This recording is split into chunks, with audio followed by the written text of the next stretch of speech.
बहुत बहुत धन्यवाद। आज श्री श्री पंच सरोवर मंदिर प्राण प्रतिष्ठा कार्यक्रम में हम लोग यहाँ पर उपस्थित हुए हैं।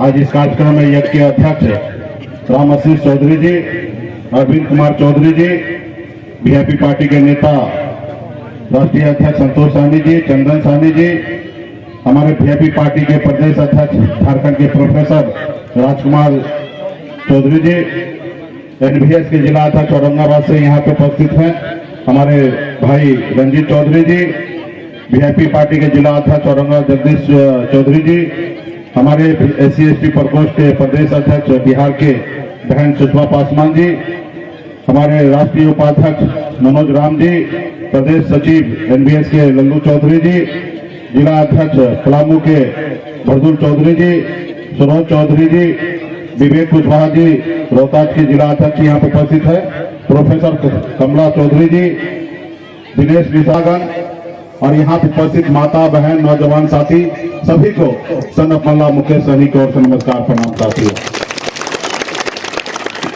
और आज सूर्य देव का आराधना किया, हमने पूजा किया और आप सभी के निमंत्रण पे आज हम यहाँ पे उपस्थित हुए हैं। और समय जो आप सबको पहले से ही पता है कि अगले महीना देश में लोकसभा का चुनाव होना है और ऐसे समय में आप समझ सकते हैं कि हमें पटना में रहकर बहुत सारा काम तो करना था, लेकिन आप लोगों का प्यार सहयोग इतना मिलते रहा, आपने निमंत्रण दिया, उसको स्वीकार करके आज हम आपके बीच में आए हैं। आगे भी कार्यक्रम है, वहां पे भी जल्दी जाना है। तो हम लोग निषाद कुल में जन्म लिए हैं और हम सनातन धर्म में जन्म लिए और हम हमें हमेशा हमारे पूर्वज ने जो रास्ता दिखाया उस रास्ते पे हम लोग चल रहे हैं। साथियों, इसके अलावा भी हम सबका एक दायित्व है, हमारा एक अपना कर्तव्य है। संसार में समय के अनुकूल हमें अपने आप को बदलना है। आज का समय जो है, आज के समय में अगर आपको सर उठा के जीना है, मान सम्मान अधिकार के साथ जीना है, तो इसमें दो काम करना पड़ेगा। पहले एक रोटी कम खाइए, लेकिन अपने बच्चे को पढ़ा लिखा के काबिल बनाइए। जब तक आपका समाज शिक्षित नहीं होगा तब तक आपका समाज आगे नहीं बढ़ेगा। और अपने अधिकार के लिए संघर्ष कीजिए, लड़ाई लड़िए। अगर आप अपने अधिकार के लिए लड़ाई नहीं लड़िएगा तो दूसरा कोई और नहीं आएगा लड़ाई लड़ने के लिए। आपके बच्चे के भविष्य के लिए लड़ाई आप ही को लड़ना पड़ेगा। तो इसके लिए एकजुट होकर जो बाबा साहब भीमराव अम्बेडकर ने हमें जो संविधान दिया और संविधान में हमें जो ताकत मिली, वो ताकत के लिए संघर्ष कीजिए, लड़ाई लड़िए। आज मैं लड़ाई लड़ रहा हूं। मैं भी एक साधारण गरीब परिवार में जन्म लिया। पिताजी मछली मारते थे, दादाजी मछली मारते थे, ऐसे घर में जन्म लिया।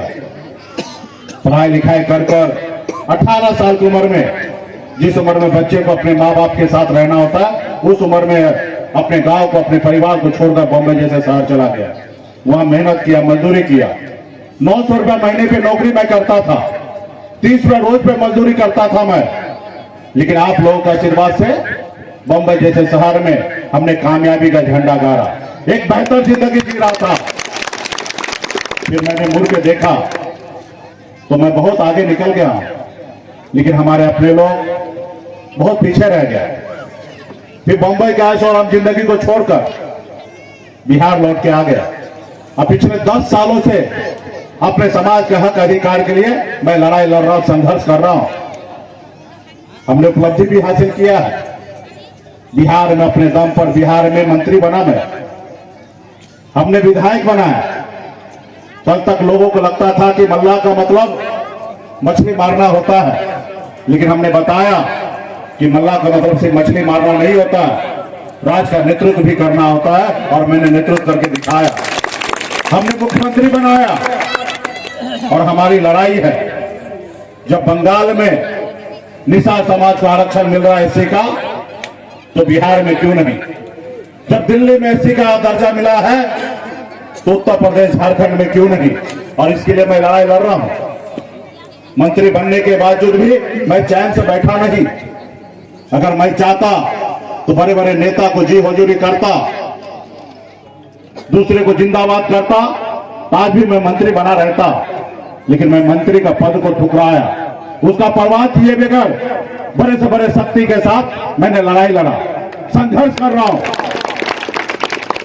क्योंकि हमें आरक्षण चाहिए। इस समाज को आगे बढ़ाने के लिए बाबा साहब भीमराव अम्बेडकर ने संविधान में हमें ताकत दिया कि आरक्षण के जरिए आप आगे बढ़ सकते हो। आज हमारे पूर्वज का हजारों साल लोगों ने गुलाम बना के रखा था। अभी हमारे पास एक ही विकल्प है आगे बढ़ने का। एक तो अपने बच्चे को पढ़ा लिखा के काबिल बनाना, और दूसरा सरकार के दिए हुए जो संविधान में हमें अधिकार मिला है, उस अधिकार को प्राप्त करके अपने बच्चे को सरकारी नौकरी दिलाना। आज यूपी, बिहार, झारखंड में जाइए, एक भी निषाद का बेटा कलेक्टर नहीं है। आज हमें अगर आरक्षण मिल गया होता तो दर्जनों निषाद का बेटा कलेक्टर होता, एसडीओ होता, बीडीओ होता, सीओ होता, डॉक्टर होता, इंजीनियर होता, लेकिन नहीं हुआ। इसका दोषी किसको? आप और हमें इसका दोषी हैं। हम संघर्ष नहीं किए, हम आरक्षण लड़कर नहीं ले पाए। आप देखिए, कल ही महाराष्ट्र गवर्नमेंट कैबिनेट में आरक्षण मराठी, वहां पे पास हुआ मराठा आरक्षण 10%। आप देखिएगा वहां के तमाम मराठी युवा को सरकारी नौकरी मिलेगा। आपने देखा 2 साल 3 साल पहले इस देश में सामान्य जाति के लोगों को भी आर्थिक आधार पर 10% आरक्षण मिल गया, गरीबी आधार पे। खैर, हम उसमें नहीं जाएंगे। सरकार का पॉलिसी है, सरकार को जो करना वो करे। लेकिन सरकार का एक और पॉलिसी है जो बाबा साहब भीमराव अम्बेडकर ने संविधान में दिया, वो जन जन तक पहुंचाने का काम ये सरकार का भी पॉलिसी है। तो इसलिए साथियों, अपने अधिकार के लिए लड़ाई लड़िए, संघर्ष कीजिए, जैसे आज हम लोगों ने लड़ाई लड़ रहे हैं और बड़े पैमाने पर लड़ रहे हैं। और तमाम यूपी, बिहार, झारखंड में समाज के बड़े तबके, बड़े लोगों का सहयोग भी प्राप्त हो रहा है। लड़ाई लड़ना पड़ेगा। इस देश को आजादी दिलाने के लिए हमारे पूर्वज ने 250 साल अंग्रेज से लड़ाई लड़ा, तब जाके ये देश आजाद हुआ। और आज हम कह सकते हैं कि हम आजाद भारत में सांस ले रहे हैं। उसी तरीके से आज आप लड़िएगा, हम लड़ेंगे, हमारे आने वाला पीढ़ी लड़ेगा।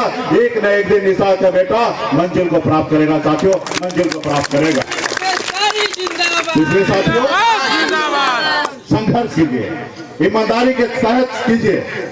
आज बड़े बड़े लोग आते हैं, हमको बहुत लोग लालच देते हैं, किसानी जी ये बन जाइए, वो बन जाइए, ऐसा कीजिए, वैसा कीजिए, आप हमारे साथ आइए, अगला मुख्यमंत्री आपको बनाएंगे। हम कहते हैं नहीं, हम झोपड़ी ही सही, हम झोपड़ी के बादशाह रहेंगे। तुम्हारे महलों में आके हमें गुलामी नहीं करना, तुम्हारे महलों में आके गुलामी नहीं करना। इसलिए साथियों अगर बदलाव लाना पड़ेगा जिंदगी में तो संघर्ष करना पड़ेगा। आज मेरा 42 साल की उम्र है और 42 साल में 24 साल से मैं संघर्ष कर रहा हूं। 18 साल की उम्र में से लेकर आज तक मैं संघर्ष कर रहा हूं। एक समय था, लाचार था, गरीब था, मजबूरी में मैं संघर्ष करने के लिए बॉम्बे गया और बॉम्बे में सारे सुख सुविधा लेने के बाद, एक बेहतर जिंदगी जीने के बाद, ऐशो आराम की जिंदगी को छोड़कर फिर से बिहार में आकर मैं संघर्ष करने लगा। फिर मैं बिहार में मंत्री बन गया, एक बेहतर जिंदगी जीने लगा, फिर भी मैंने उसको ठुकराया। मुझे अकेले जिंदगी बेहतर नहीं चाहिए। हमारे जो करोड़ों का करोड़ परिवार है निशा समाज, ये हमारा अपना परिवार है, इनके लिए लड़ाई लड़ना है और निश्चित तौर पे लड़ाई लड़ेंगे तो हम बदलाव लाएंगे। हम एक लव के वंशज हैं, हम अमर शहीद जुब्बा सरी के वंशज हैं, हम वीरांगना फूलन देवी के वंशज हैं। हम अपनी जिंदगी में कभी हार नहीं मानते हैं, हमेशा जीतने का कोशिश करते हैं साथियों, जीतते हैं। इसलिए तमाम हमारे पार्टी के जितने भी यहाँ पे उपस्थित है साथी हैं, आप सब जिस तरीके से साथ दे रहे हैं उसी तरीके से आप लोग मदद करते रहिए। और बड़े संख्या में माता बहन है, आप सबसे भी आग्रह करेंगे कि आप अपनी हर जरूरत को कम कीजिए, लेकिन अपने बच्चे को पढ़ा लिखा के काबिल बनाइए। आज अगर हमारे माता पिता हमें नहीं पढ़ाया रहता तो आज मैं इस मंच पे खड़ा होता नहीं होता। आज हमारे प्रोफेसर साहब हैं, पढ़ाई लिखाई करके कई प्रोफेसर बनाए। हमारी बहन बेटी अभी मंच पे आई थी, क्या नाम है आपका, आकांक्षा चौधरी जी, यूनिवर्सिटी टॉपर बनी। आज मंच पर आके आने का हौसला उनको मिला। अगर इनकी माता पिता इनको नहीं पढ़ाते तो आज ये मंच पे नहीं आ पाती। तो ऐसे माता पिता को मैं धन्यवाद देता हूं। और सभी, जरूरी नहीं कि पढ़ाई लिखाई करके आप सीधा कलेक्टर बन जाइएगा, ये तो आपके नसीब में होगा, सरकार का जो व्यवस्था है उसके जरिए आप होंगे। लेकिन अगर एजुकेशन आपको मिल जाएगा तो जिंदगी में जीते जिंदगी आप स्वर्ग पहुंच जाइएगा। आपको पता होगा कि अच्छा काम क्या है, बुरा काम क्या है, आपको समाज में कैसे जिंदगी जीना है। हर रोज आपको पढ़ाई लिखाई काम आएगा अपनी जिंदगी में। जैसे आपको भोजन जिंदगी जीने के लिए जरूरी है, उसी तरीके से आपका एजुकेशन जरूरी है। जैसे आपको 2 आंख जरूरी है, उसी तरीके से आपके पास विद्या जरूरी है। इसलिए तमाम हमारे माता बहन, समाज में भी जागरूकता आ रहा है, समाज हमारा धीरे धीरे आगे बढ़ रहा है। लेकिन हमें जितना उम्मीद है होना चाहिए, जितना हम आगे पहुंचना चाहिए, नहीं पहुंचे हैं। अगर यही समाज में जो एजुकेशन 30-40 साल 50 साल पहले आ गया होता तो आज आरक्षण के लिए हमें आज नहीं लड़ाई लड़ना पड़ता। हमें 40-50 साल पहले हमें आरक्षण मिल गया होता। कोई ना कोई सन्नत मल्ला खड़ा होता और लड़ाई लड़कर दिल्ली के सीना पे चढ़कर आरक्षण ले लिया रहता। लेकिन हमारे लोग जागरूक नहीं है। हम मेहनत करते हैं, बहुत कुछ करते हैं, लेकिन जब समय आता है अपनी ताकत दिखाने का तो जो लोग चालाक है पहले से, वो हमारे लोगों को गुमराह कर देता है। इसलिए साथियों, बिहार में जब सर्वे हो रहा था आजादी के बाद, तो बिहार में, क्योंकि बंगाल में आरक्षण था एससी का, तो बिहार में भी एससी होने वाला था। लेकिन वहां पे कुछ लोग हमारे लोगों को बोला कि अगर तुमको कल से एससी अगर बना देगा तो तुम तो दलित हो जाओगे, और जब तुम दलित हो जाओगे तो तुम्हारे हाथ से हम पानी नहीं पिएंगे। और हमारे लोग पूर्वज, उनको समझदारी नहीं था, उस समय में उन्होंने विरोध कर दिया था कि हमें आरक्षण नहीं चाहिए, क्योंकि वो पढ़े लिखे नहीं थे। और जो टिक्का चंदन वाले लोग थे, जो समझदार लोग थे, वो उनको गुमराह कर दिए। कि अगर तुमको आरक्षण मिल जाएगा तो तुम दलित हो जाओगे, तुम्हारे घर पे आएंगे नहीं, जाएंगे नहीं, तुम्हारे हाथ से पानी नहीं पिएंगे। अरे आरक्षण मिलना तो इसके लिए व्यवस्था है, हमें आगे बढ़ने के लिए ये व्यवस्था है। हम एससी हो, एसटी हो, ओबीसी हो, उससे क्या मतलब है? लेकिन हमारे लोग नहीं समझदार था तो उस समय ठुकरा दिया। अगर उस समय नहीं ठुकराया रहता, उस समय लड़ाई लड़कर ले लेता, तो आज हमारे बिहार में या झारखंड में, क्योंकि पहले बिहार झारखंड सब एक ही था, हम एक ही परिवार में थे, आज हमें आरक्षण मिल गया होता और आज हमारा समाज कितना आगे बढ़ गया होता। लड़ाई भी लड़ते तो मिल गया रहता। खैर, आने वाला समय में बस आप लोगों का सहयोग रहिए।